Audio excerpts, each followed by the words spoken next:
Thank you for joining me. My name is Devin along Madgy. This is the dream scenario. And as dreamers of this scenario, we are perpetually embedded within the fabric our intention is weaving. We experience narrative. That's how the soul can comprehend its trajectory through time and space, through narrative, through stories. The stories we're a part of are never independent from the intention we harbor inside, from our motivations, our desires, our goals. What puts in forth action, the movements we make day to day, drives the quality of our narrative. Stories don't have to be pleasant, and they are only ever as dreamy, as pleasant, as awe-inspiring, as magical as our lack of twisted intention. Meaning, if we do not implement divine order, if we don't take the reins of our consciousness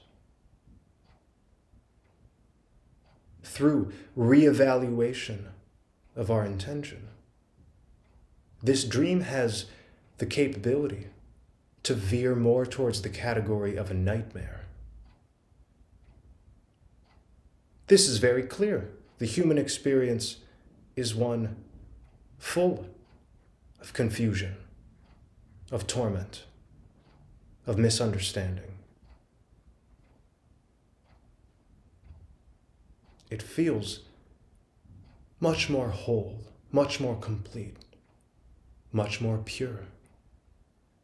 To exist in a quality of consciousness that is ordered, divine order, can be achieved. But only when we fully comprehend how this dream scenario plays out through the lens of our intention. We are told in many ways from this world, from the illusions all around us, to guide ourselves for the sake of some kind of treasure. This could be temporary carnal fulfillment. This could be elevation in some societal hierarchy. This could be some kind of personal gain that externally can be observed or judged as triumphant. This world does have a way of taking us outside of a pure intention, an intention to spread all things truthful, all things uplifting, and into an intention that not only disorients ourselves, but disorients all around us. This is the chaos that can exist when divine order is not cherished. Divine order is not a state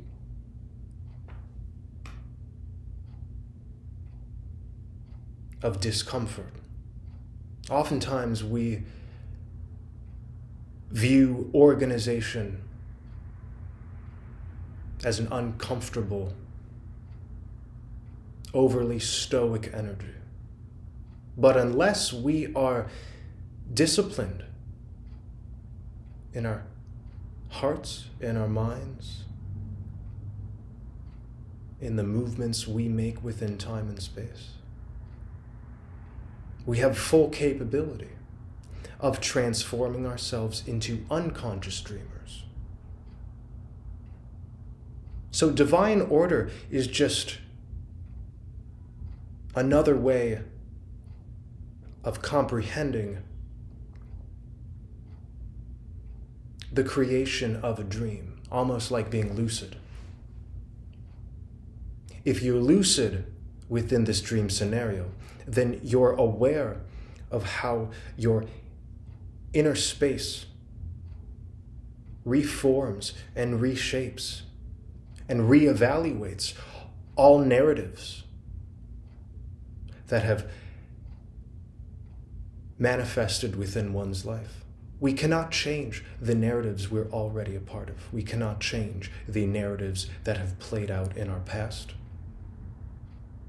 But we can take all narratives from our past and reshape them through a present intention.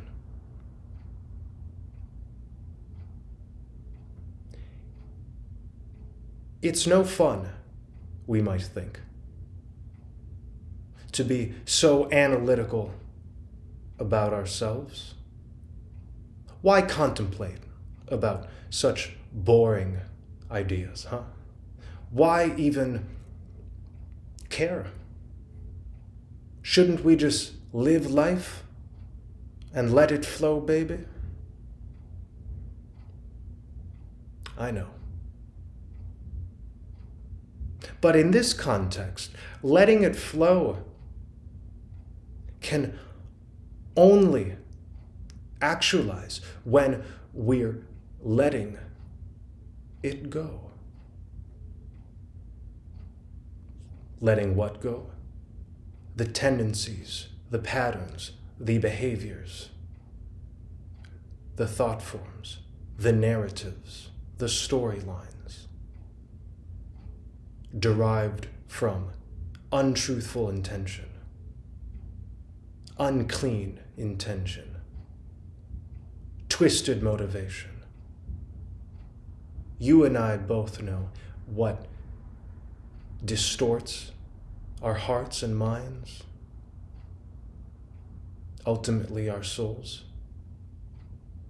And yes, the scenarios we play out every single moment. If we don't recognize we're in a dream scenario, then we can't possibly recognize the absolute truth of our being, which springs forth from a void, a nothingness in which everything is contained. The absolute truth is the absolute reality, free from narrative, free from all judgment, free from all thought forms, free from all action, free from everything. The ultimate freedom is one that cannot be named. The ultimate freedom is one that cannot be known, that cannot be seen, but that just is. And it's from this undifferentiated pool of creation we pull all dream scenarios from, guided by our intention. We push creation, and therefore it must obey. I say this because there is no quality of existence outside of the one we imbue it with. We project quality onto each and every moment. It is terrifying to let the true self become unshackled finally after eons and eons of being lost within oneself. It's terrifying because there is a burden through that imprisonment which has developed that must be dealt with. This is exactly why when we let the genie out of the bottle, when we allow the truth to overtake our experience, we are confronted with a major task.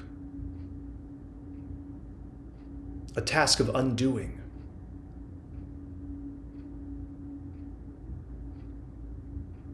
Undoing the knots that we've allowed to engulf our inner space and thus our outer narratives. These knots, however, can be burned up, burned away, burned through quite ferociously through divine order. Divine order ignites a divine fire. And this flame, to the dismay of many seekers, never goes away. Because it is this flame of undoing that protects each and every one of us as living souls from the falsity that can be pulled from the undifferentiated pool of creation.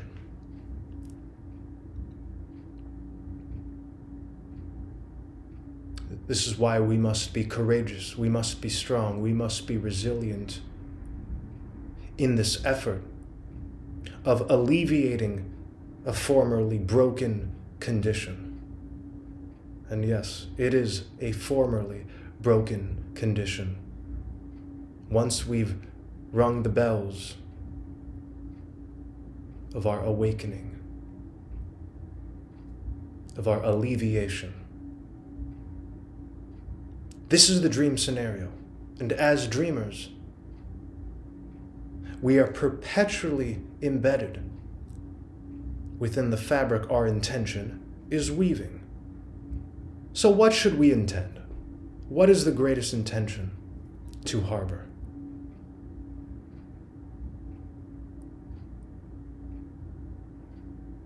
The intention for wisdom to engulf all, the intention for knowledge of self and thus knowledge of the divine to reign supreme, the intention to make all things beautiful and childlike and courageous in self-expression. How about the intention to love all? This is a magical quality of consciousness. And it's one that can't even be understood through words. Words only go so far to convey the depth of the beauty that can manifest. And it's, again, about shifting the quality of our narratives. Once we are trying to control the narrative, we are outside of ourselves and focused more on external ongoings than internal allegiances. This is the trick of time and space, baby. This is the great con. We might say in foolishness, I will rearrange this or that circumstance, and therefore the quality of my narrative will adjust accordingly. And yet this never works. As soon as we tap into this alluring but very false method, we are in an unclean intention.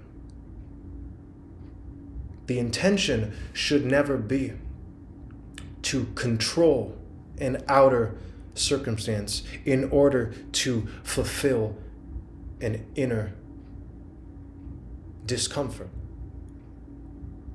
If we are to be the grand masters of a dream that feels oh so clean,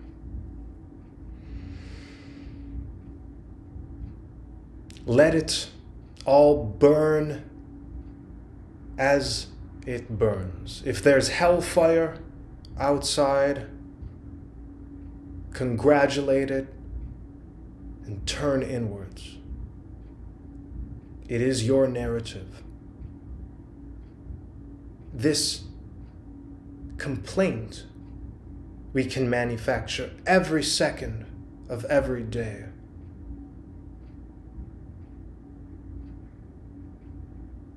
Cannot be anything but artificial. Any disappointment we throw onto the empty canvas of our narrative can only ever be impossible.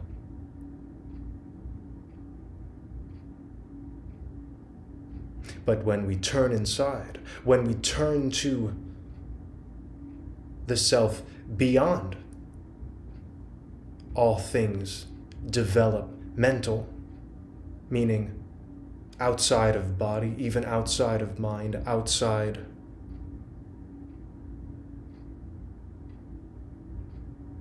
of patterns, we can see from our own visionless vision this undifferentiated pool of creation, this void, this baseline of all reality. Wow. This is much better than a God who desires a positive action and abandons all or imprisons all, who would rather experiment with a negative energy. We are free as dreamers to create any quality of scenario our intention produces. It's a free-for-all. But then where does this leave our souls at the end of the road? So a choice has to be made, and a choice is always made.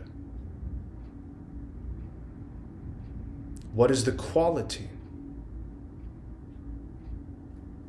Something to think about. Thank you for joining me.